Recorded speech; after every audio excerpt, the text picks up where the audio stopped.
आप हैं हमारे साथ और मैं हूं आपके साथ प्रिंस कुमार। जिस तरीके से लोकसभा चुनाव धीरे धीरे नजदीक आता जा रहा है, उसी तरह से नेताओं की प्रतिक्रिया भी तेज हो रही है।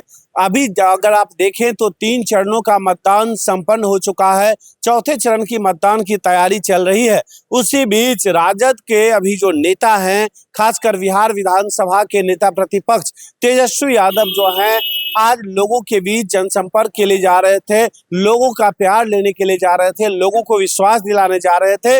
उसी बीच पटना एयरपोर्ट पे जब मीडिया ने उनसे सवाल किया तो मीडिया के सामने तेजस्वी यादव जो हैं चिराग पासवान पे हमलावर होते हुए दिखाई दिए। उन्होंने चिराग पासवान को अपने पिता रामविलास पासवान की भाषण सुनने की नसीहत तक दे डाली। सबसे पहले तेजस्वी यादव की बातों को सुनिए। तेजस्वी यादव क्या कहते नजर आ रहे हैं। तेजस्वी जी, चिराग पासवान ने कहा है कि मोदी के रहते भर में आरक्षण को मजबूत किया गया है।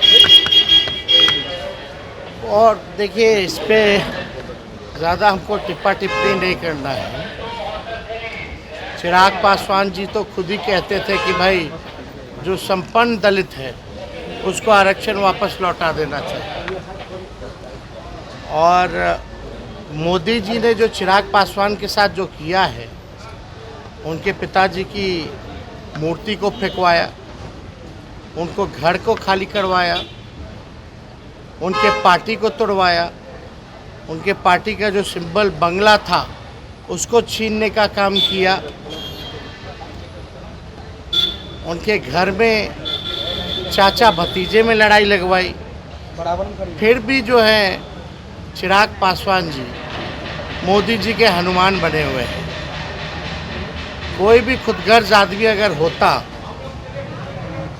तो मोदी जी के साथ नहीं रहता, लेकिन पता नहीं चिराग पासवान जी की अपनी सोच है, स्वतंत्र है किसी के साथ भी रहने के लिए। लेकिन आरक्षण के बारे में चिराग पासवान जी को थोड़ी सी भी जानकारी नहीं है, और ना ही आरएसएस के बारे में उनको इतिहास की जानकारी है।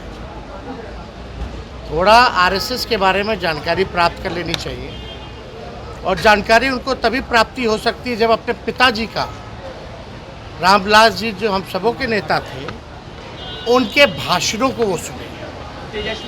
उनका भाषण जो है रामविलास पासवान जी का, चिराग पासवान जी पहले सुने, समझें।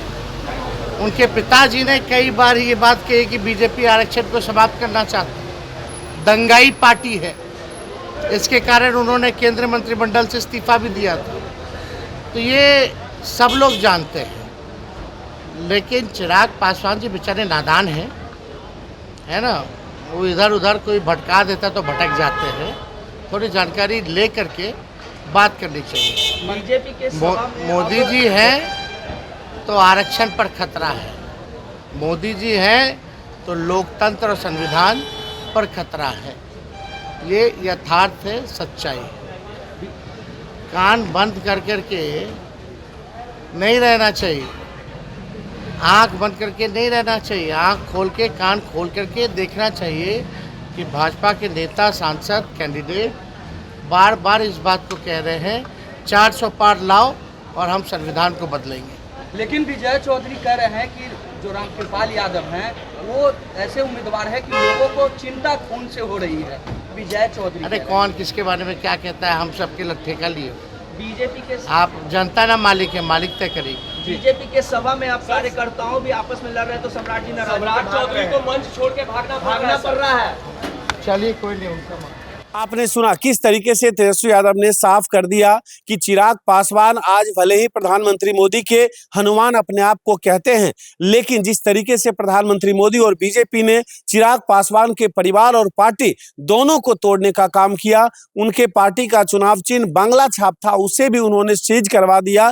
लेकिन तो इसके बावजूद भी आज भी चिराग पासवान प्रधानमंत्री मोदी के हनुमान बने हुए हैं। पता नहीं उनके मन में क्या है, उनका निजी मामला है, निजी विचार है, लेकिन उनको अपने पिता की भाषण सुननी चाहिए। लेकिन अब देखना बड़ा दिलचस्प होगा कि चिराग पासवान की इसके आगे की प्रतिक्रिया क्या आती है। फिलहाल अभी के लिए इतना ही। बने रहें हमारे साथ। मैं हूं आपके साथ प्रिंस कुमार। नमस्कार।